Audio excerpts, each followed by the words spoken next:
सासू माँ बदल गई। कहानी उस घर की है जहाँ बहू और बेटी को एक माना जाता था, लेकिन फिर अरे शिखा बेटा, तू रसोई में क्यों घुसी रहती है? जा, रोटी मैं बना लूंगी। नहीं नहीं माँ जी, आप बैठिए, बस सारा खाना बन ही गया है। श्वेता को बोल देती हूँ, वो खाना लगा देगी सबका। सॉरी भाभी, मेरे पास वक्त नहीं है।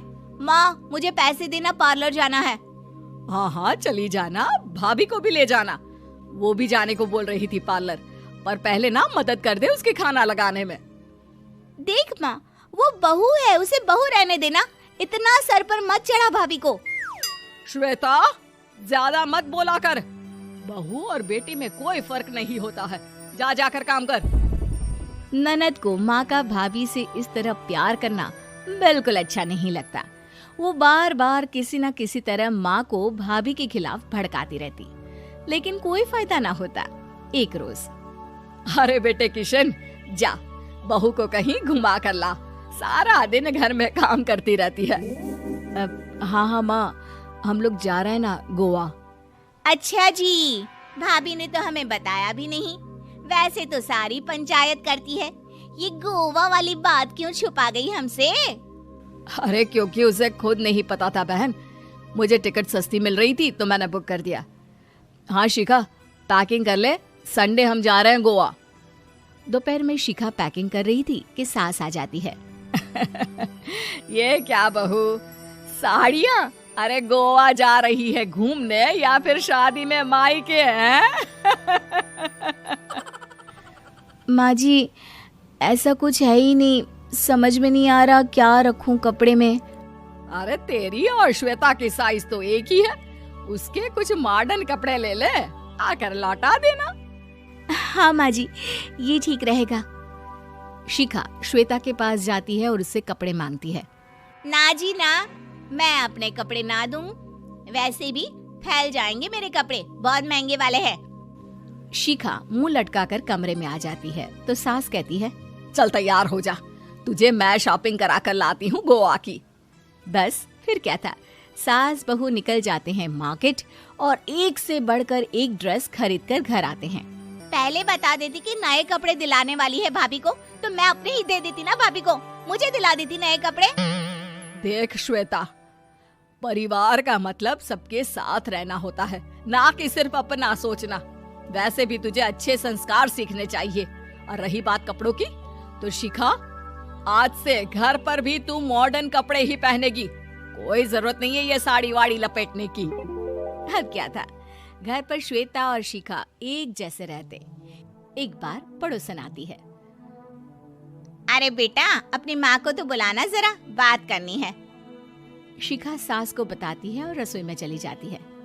ये आपकी बेटी बहुत बड़ी हो गई है, इसके लिए एक रिश्ता है, कहो तो बता दूं। ये बेटी नहीं बहू है, घर में सब एक जैसा ही रहता है। वैसे मेरी बेटी भी बड़ी हो गई है, कोई रिश्ता हो तो जरूर बताना।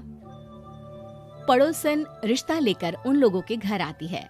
तब श्वेता की होने वाली सास कहती है, तो ये घर है, कितने मंजिल का है? और ये बहू ने आपकी क्या पहन रखा है, जीन्स टॉप?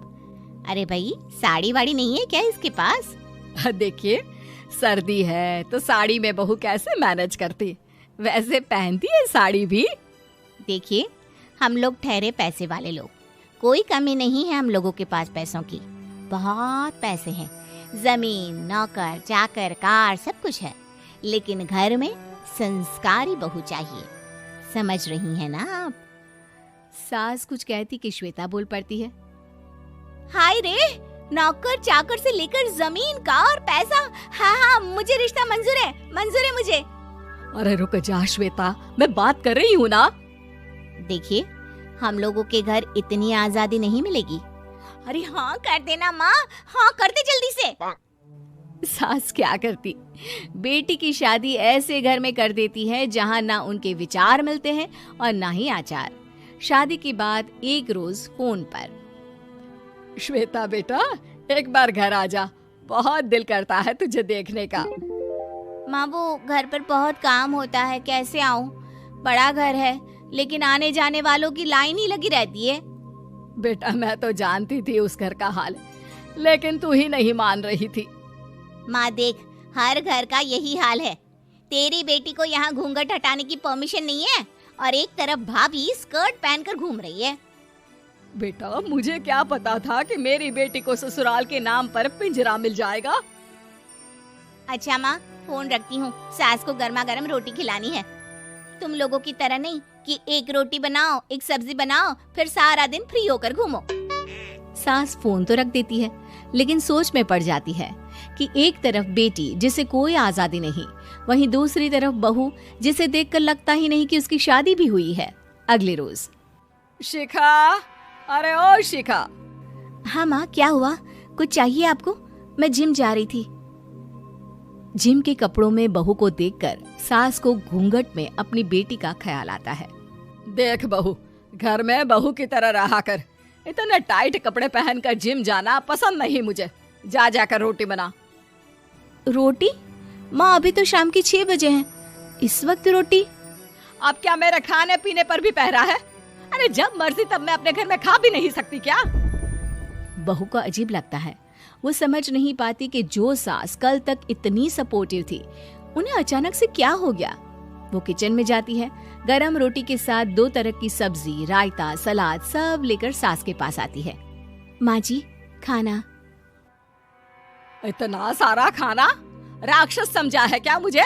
रोटी मांगी थी मैंने गर्मा गर्म बस। पर माँ जी, रोटी खाती किससे आप? सब्जी तो बनानी थी ना। अरे भूख मर गई मेरी तेरी बहस से। जा जाकर काम कर, अंदर पूरी रसोई साफ कर। बहू अंदर चली जाती है। थोड़ी देर में श्वेता घर आती है। अरे शिखा, जल्दी से चाय ला, पकवान बना, मेरी बेटी आई है। अरे नहीं नहीं माँ, ड्राइवर बाहर खड़ा है। मैं तो घर का कोई सामान खरीदने के बहाने यहाँ आ गई हूँ, मुझे जाना होगा। अरे बेटा, पर कितने दिनों बाद देख रही हूँ तुझे। रहने आ जाना 2-4 दिन के लिए। आ जाऊंगी माँ, जब मेरी सास मरेगी तब। मैं तो रोज मन्नत मानती हूँ कि मेरी सास मर जाए तो अच्छा है। अच्छा चल, जा रही हूँ माँ। हे भगवान, कैसे कैसे दिन देखने पड़ रहे हैं मेरी बेटी को। सास अंदर जाती है, जहाँ श्वेता की जिम वाली सहेली का फोन आया होता है। क्या बात है, आज जिम नहीं आई? अरे पता नहीं यार, आज माँ को क्या हो गया अचानक। पर खैर कोई नहीं, लगता नहीं कि मैं अब जिम आ पाऊंगी। शिखा स्पीकर पर बात कर रही थी, जिसे सास सुन रही थी। यार ये सास ना होती ही ऐसी है। मैं तो कहती हूँ बुढ़िया जल्दी मरे और तू आराम से जिए। शिखा को सहेली की बात पर गुस्सा आ जाता है। माँ के मरने की कौन सा बच्चा दुआ मांगता है मोहिनी? आगे से ऐसी बात मेरे सामने मत करना। हमारे घर की शोभा ही माँ है। क्या हुआ जो थोड़ी सख्ती दिखा रही है? उसमें भी कोई ना कोई उनकी भलाई ही होगी। मैं तो कहती हूँ भगवान मेरे जैसी सास सबको दे, जो सिर्फ माँ की तरह है। सास वाली तो कोई बात ही नहीं है उनमें। सास ये बात सुन रही थी। उनकी आंख में आंसू आ जाते हैं कि क्यों वो बेटी की किस्मत में बहू को भी भागीदार बना रही थी। शिखा, अरे ओ शिखा, क्या हो गया? जिम नहीं जाना क्या?